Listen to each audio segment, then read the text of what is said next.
Malo ko lagi ufanga na fatapukai buat pergi pematala no. Is that okay? Kau akip moi uhinga ko mau kau mai kini tau ni ko tau ni tolu aya e tau ko tau ko si ko tau tu na e ai fakafe me he office ko ni pe na honga ia opito ka me mi pa ka ta ko chi Tonga ai ko tau mu ake patola ke tu ai ai ko kai tau mo ke to ko tau mo la ki foki ko fai via fa economic ka tau ka kai ngata pe ai ka ko na hi ama mo u tu lo pe he fok mo pa to lo ki e tau tu fa holo pe a ko ka me mi pai ai nai ka wa ya ve so na la pa mai mo he tau e to ko mari wa tu na e kai ke ya ha te uhinga ko te ka mai pe tu wa ke tau mai ko lo tu fonua pe ko bebe so te la pe formatala te nga he ko lo a he ni o mai ki Canberra ki Multicultural Festival ko vai formalo la ki office tala fe ka la hi Tonga ai i Australia ta te fito ki he ta he ni princesi Lātūfuipeka ko hi ko ne a fe ta la kai tali ai fali ari ko ni mo to ko la he office me a leonai tasi koloni ka uma Afrika to nga ka nga we o fali ari pe ko nga nga u mo le me me Tonga pa hangi ko mo me ai o ku lo Tonga lo Tonga fa ta ia to la hi Tonga ko hi ko ho ko ni ai sai koloni ko chita ai na mo le ai ngai api ngai ko lo ko mau la mai ko ni lo Tonga mate te u hi la lo Tonga mate vai u fe tu la kana ke ki fitu ku ai mo fe po mai ki program ho ina ko ni pa mo mai mo ta hi ne pe a ko hinga mo le mai a ho le ka pa ti fa ma lo to ho ma pito ki mo to pe mo fa fa ki to ko to ki mo la mai ki ta tu fa ta pom pom ko fa ri ari mo tu wa ki pe fo no ta o fe ina a Tonga ma lo pito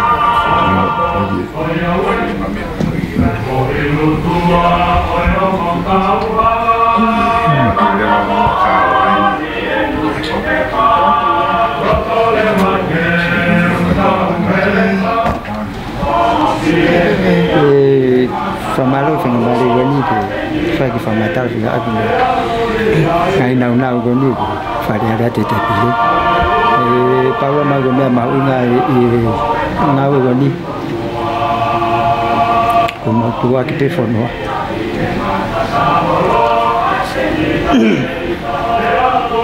porque ngau goni fai sia o PSP ai Latu aku nahi pe ngatu uske pata ke fangi itau kupis fakatonga tu fo ko mai ya fai ko na fora bani aku ko dinga ko ni ko hangi pe ko hangi tu wa tu atonga ki tu pureanga ko mo fi ko na ko mau ka mai pe fiau hi ni ko la leva ki mau hanga o tu wa ka atonga ki tu pureanga ya ko yang mau nyata ke tiawi ku kang mai e fiawi ko no waki ko eku tua ke Tonga ki tu pureanga ko no wa ko o fa ari e ko ngawe me me ko ngawa e fa nga ati ko fai ko ne go ni ko fa mau inga ye pa ko fa tawa tu to ko ni ai sirini ko ya ke ekonomi ka Tonga ke nga tai o anga ye ki me ke fa mai family fa malo da ku fa na mari gani ya ke mo me pe ko anga pe ngawe ai lahi ni ai me na tiu ke o mai mo ye fa ya kana la me da mau ya fa ya na ya nga vai yo ma ko ngai ko ta pa nga tu ko ko nga pe na la ba ma ya ko ta mo no pe ke mau ka nga mi Tonga kia mana ki fa ari fa ko fu dia pom pom ko mau phải là bên của ngay của tàu cái ngã Tonga của Canberra ní, và ai phải làm cái nào mà yo, của cái siêu của hai ngày mẹ thì làm phim máu, rồi tối ngày thì tôi cho con cái siêu cái yo Canberra ní cả, tôi ăn phải.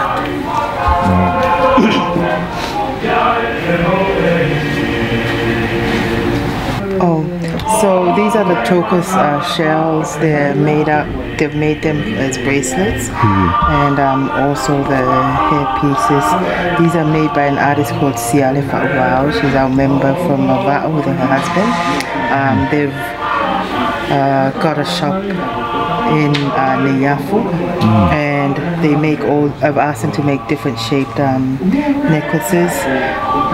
These are Mabe pearls. They're made by a gentleman from Maufanga. He's one of our members. Sione Himaloto. But the Mabe pearls are quite special, especially for Vava'o. They're like half pearls or blister pearls, and they're grown against the inside of the pearl shell. The Mabe giant winged pearl oyster was found in the Yafu Bay in Vava'o in 1988. So now they've got about 15 farms throughout Tonga that are farming this, and hopefully these are quite popular right now. How much is one? They range, they go up from 50 upwards, because they're quite, as you know, just table mats, cow bones. We've got some things from other islands here too. The says, we're going to be selling those for tomorrow just for $2. They're made out of tapa in all different colors. Beautiful. Yeah, and got the angels made out of fowl or the wild hibiscus. This is a fan made by Sione Meliseni. It's quite pretty. Got some wall hangings, kia. Special style there. Fan. Yeah. Chips. Big fans. We've got dresses, and they're just all made by our members. And jewelry like this. Thank you.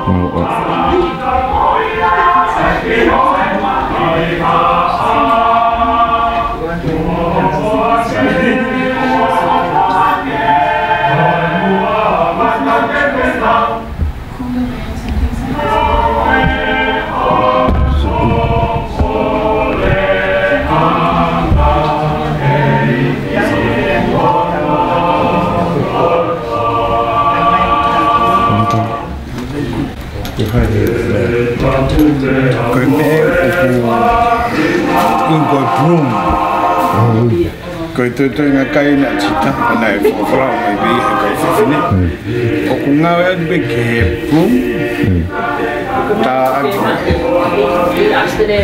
o fema be ni ka ba ke sio mai ken pelani fa be sene me no fema go ke fa ke cita e ma ke Kakapau ulang kamata pe ihe tempat koe. Kakapau alua tu pe o kukai yang mohe tata ake. Ko sei.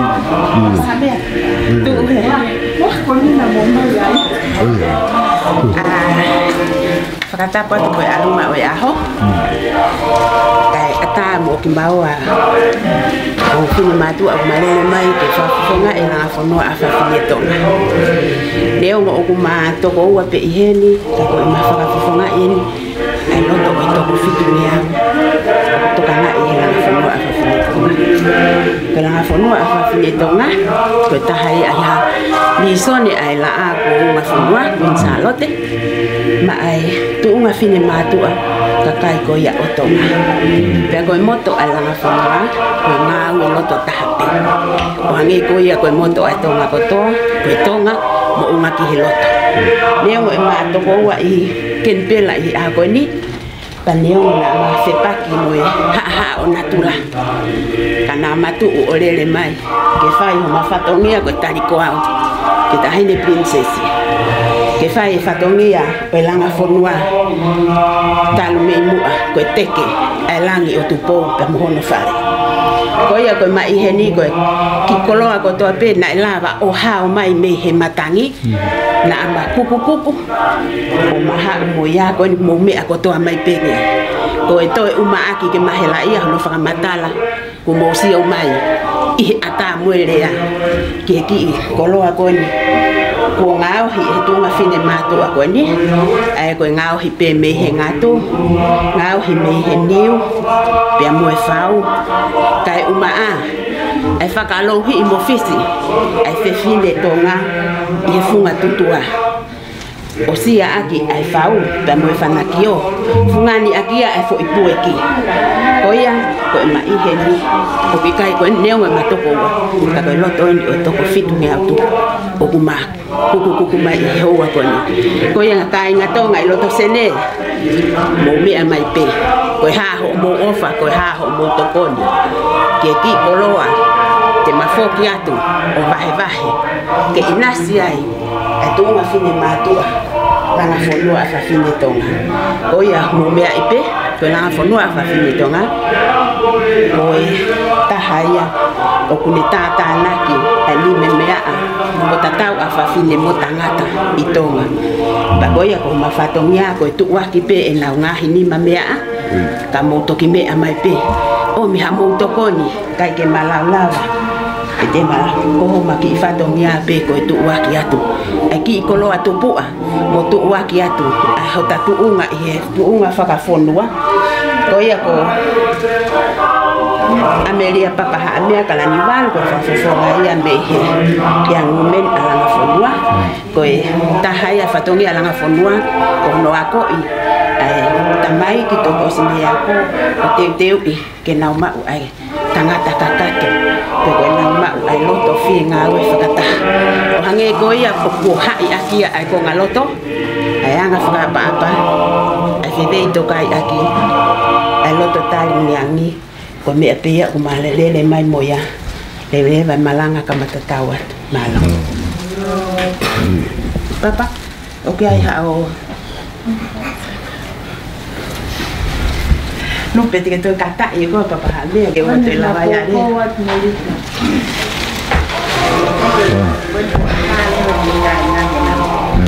makai frangun ko pe matiska ni Nakiri ka to. Ikai ma ekitis kaun pe pege na to. Ko fa ma ke pe. Au ki hanga I ni fiha. Ko si to he ta mau inga e tai papa ha me. Ko ni fola hi ko e ko pe he ya ke ko ma mau inga. Mai ta pe ni mo ta pe pa to he mau inga ta. Ko inga fo nge ha wai ko ya poto hito hi. I ko awia ko e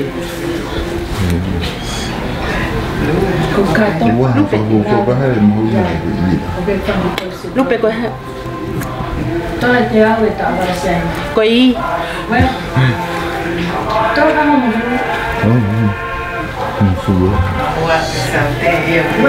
ka tu fuge ni ek mai ka o foi fita be ko fe eta pe pa mo tari sin na hi ke ta ma hu inga ko I fisi pe ko o ye no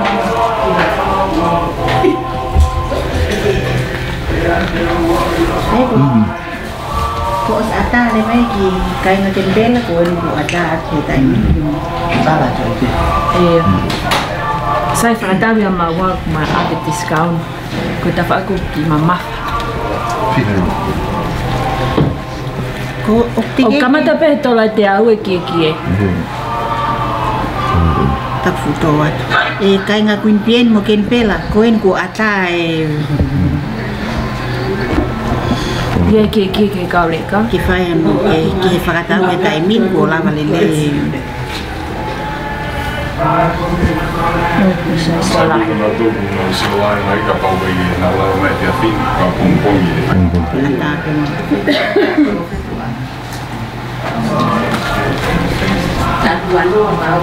Ia tak wano ai. Oh. ha mo mi fa phone ba ke ma telefoni ko Paula ko I Fiha.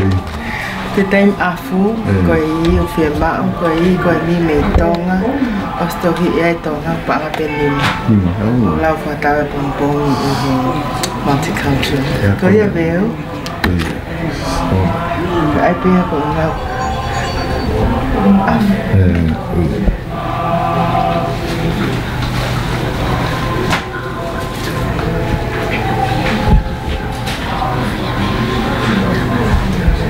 Pia ka wala wha wiha. Sia.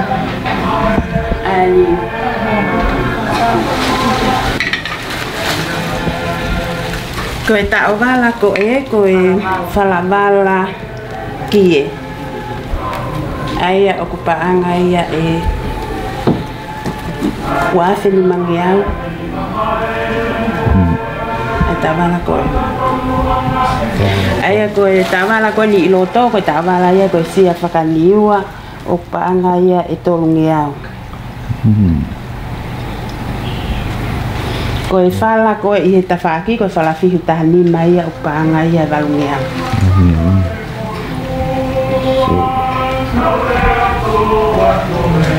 Kahinga koe na ukia hamu katoa nga te whai koe tau kato alu toto nueni o koe. Tau lotonga whakari ari atu I henu ke mo mea mai. O koe u ka wha eni. Ke hai ake o ngahi tau wala. Wow. Okay, that's it. Kahinga koe na uki te ungauri. Koe tau Tuku'aho eni. Koe ni koe to'o ia mehe ko ngā whihu o loua. Paanga ua ngeo ni manoa. Loua ngō Tuku'aho. Ua ngeo ni manoa ke taha koe te ua ngeo ni manoa ke ua. Koe tau wala koe ni. O ku paanga ia te au ke he. Koe tau wala. Au nga ia ki ke tau wala ki ka pau hoko haputu, au nga ke tau wala ki he lotu, au nga ke teu I aki hao teu nga tau olunga. Whahinga mea pete ke me.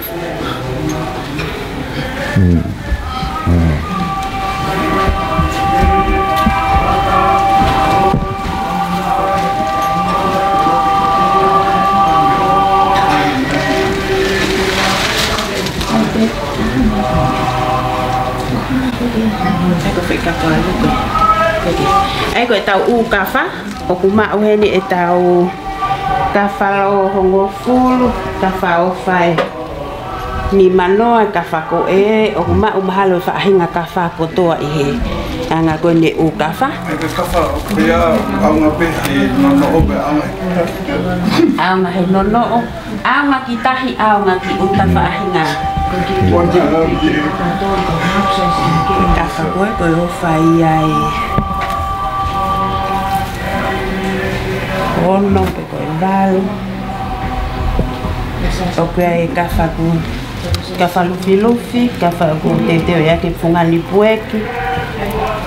Kafa o te yake takaniko.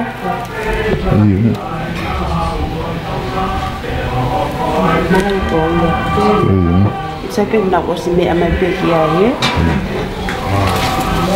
Iko uki kaka, ki fau, ki lalahila.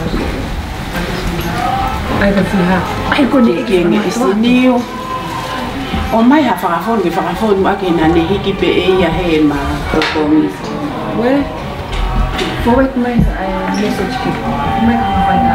Si ke ko